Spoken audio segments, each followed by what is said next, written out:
Versailles, la Cour d'appel de Versailles se prononce lundi après-midi dans l'affaire de violences sexuelles visant la star de la rumba congolaise Koffi Olomide, jugée pour agression sexuelle et séquestration sur 4 de ses ex-danseuses lors de ses tournées en France. Pendant le procès qui s'est tenu fin octobre, le parquet général a requis 8 ans de prison contre le franco-congolais de 65 ans, demandant de revenir sur le naufrage du premier jugement et de reconnaître coupable cet homme puissant, star international qui vit désormais en France.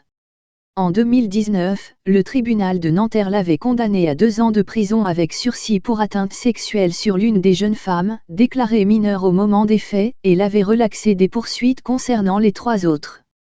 La star n'avait pas assisté à son procès. Contre toute attente, le chanteur s'est présenté à son procès en appel à Versailles. À la barre, il s'est défendu des accusations en fustigeant les mensonges des parties civiles. Ce sont des récits concertés, un complot pour casser ma carrière, a-t-il affirmé devant les plaignantes.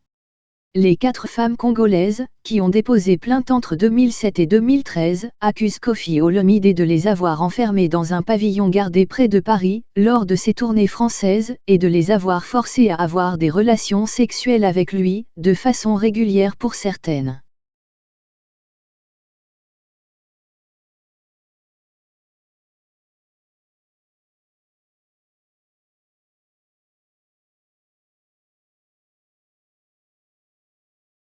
Ça s'est passé dans des hôtels, parfois dans la voiture, dans des studios d'enregistrement, a témoigné l'une d'elles en larmes pendant les débats.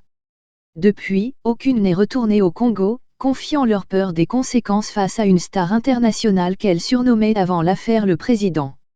L'une a aussi déclaré avoir fait au moins une tentative de suicide. Lundi, la Cour d'appel se prononcera également sur le sort de 2 autres hommes, proches de Koffi Olomide et accusés de complicité.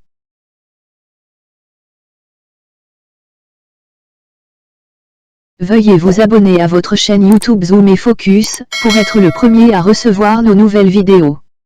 Merci.